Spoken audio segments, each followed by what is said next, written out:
Tell us a little bit about Lewis Wolf and his journalistic publications. Who is Lewis, and what has he been doing over the years, and why is the government so outraged by him? Well, his background is it's thoroughly legitimate, standard, if you will, journalism. He was assigned for a couple of years in Manchester, writing for a couple of prominent news organizations. Manchester, England? Yes, Manchester, England. And eventually made his way through London back to the United States, where he gravitated to a scrutiny of the CIA and the intelligence community, watching the revelations of the Church Committee, information that he had come across in his research, some of which he had published as part of news stories previously, other parts of which he was not permitted to publish by the nature of the press establishment. And so he put together with Bill Schaap and Ellen Ray the Covert Action Information Bulletin, whose function was to focus on the intelligence organizations of the United States and discuss and expose in a perfectly legitimate way the covert action activities of the CIA principally, as well as the other intelligence organizations. I believe they formed that in about 1976 and have been in Washington since, publishing stories of true stories. Their quality, their standards of journalism are exceedingly high. That bulletin is distributed in the State Department, and it's sold out the first morning that it's put on the stands in the State Department newsstands. They also publish in that bulletin the names of CIA agents and where they are now, as they're assigned and reassigned about the world. I believe that in very recent months they have ceased the policy of publishing names because the controversy is so hot, and they would just as soon... And also, it's never been their intention to break the law. They've made that clear from the outset. Bill Schaap is the brother. He is a highly competent attorney and is the brother of a top sportscaster in New York City. He is a very articulate man himself and has testified to the Senate many times against the names of Agents Bill, for example, and defending what he and Lew Wolf are doing. And after his testimony, many times senators have come up and shaken his hand and said, I disagree with you, but you certainly make your case for the legitimacy of what you're doing very well. Let's take a look at some of the things which Lewis Wolf had to say, and we'll let you comment ever so often on this, okay? What, in the years that you've been publishing it, do you think are some of your most significant revelations? Are there some stories that even shocked you? Well, I think one of the big stories that we were able to document in some detail was the whole scope of CIA activities, similar to what the CIA did in Chile, and which was documented by the Senate Select Committee, was the whole covert action program in Jamaica in between 1976 and 1980. And we did a great deal of research into that, and we discovered in many ways a very similar program, almost a classic model that was followed along the lines of what they did in Chile, including three major categories: military, paramilitary activity, the use of propaganda in the media, and the third one, which was economic warfare, using the multilateral organizations, the International Monetary Fund and others, to withhold loans which had been promised to the Jamaican government. This is one example. What are a couple more of the details of that? Particularly, you mentioned those first two examples of actual paramilitary activity the CIA was involved in Jamaica. There was a fire, for example, that took place in Jamaica of an old people's home. I think 150 old and infirmed women, many of them blind, were living in this home, and as it turned out, the place burned down in the space of about 8 minutes, 7 or 8 minutes. It was discovered that the phone wires had been cut and that the exits had all been blocked. Even those who could see their way out could not get out. And that the means by which the fire was set was the use of a petroleum jelly, which was unavailable in Jamaica. This was one indication, among others, that there was outside help why would the CIA, you might ask, why would the CIA want to murder 150 old women? It was because it was an effort, part of a very large-scale effort to discredit the government in Jamaica, which was at the time headed by Michael Manley, the Prime Minister.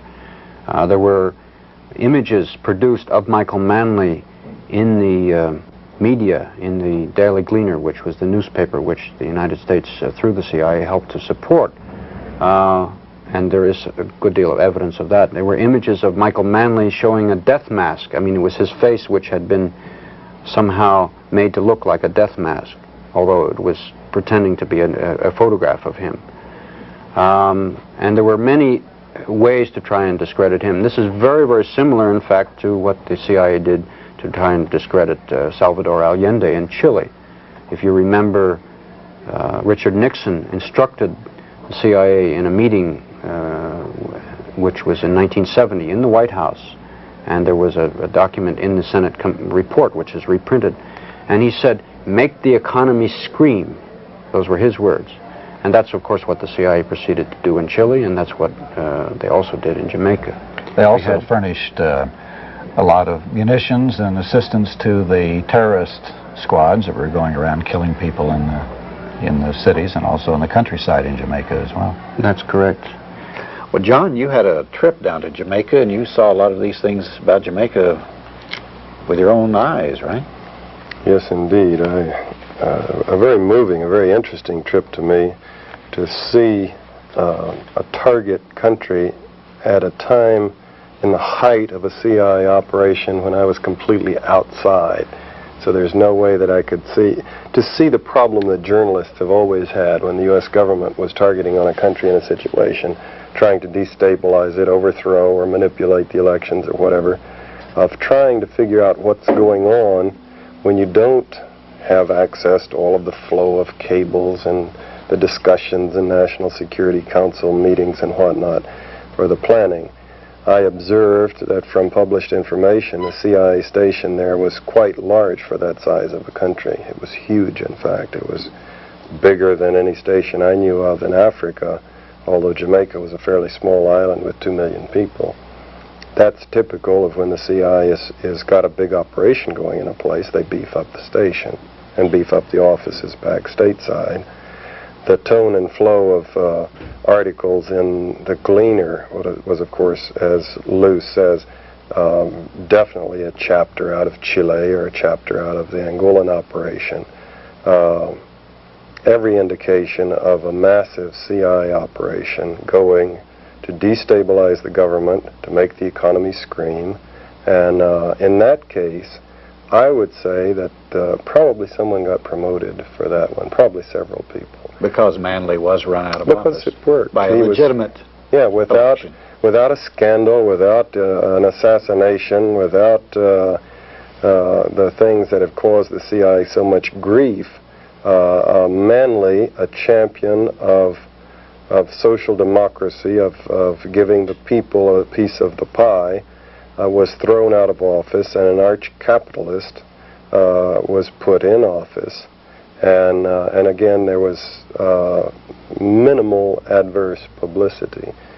Lew Wolf and the others were studying the situation and did publish about what was going on, but it was not published in the New York Times and the Washington Post, and the big television networks didn't do studies on it, primarily because even if the journalists of the big organs knew what was happening and might have wanted to, they really, just because of the secrecy, couldn't get the truth about what the United States was doing.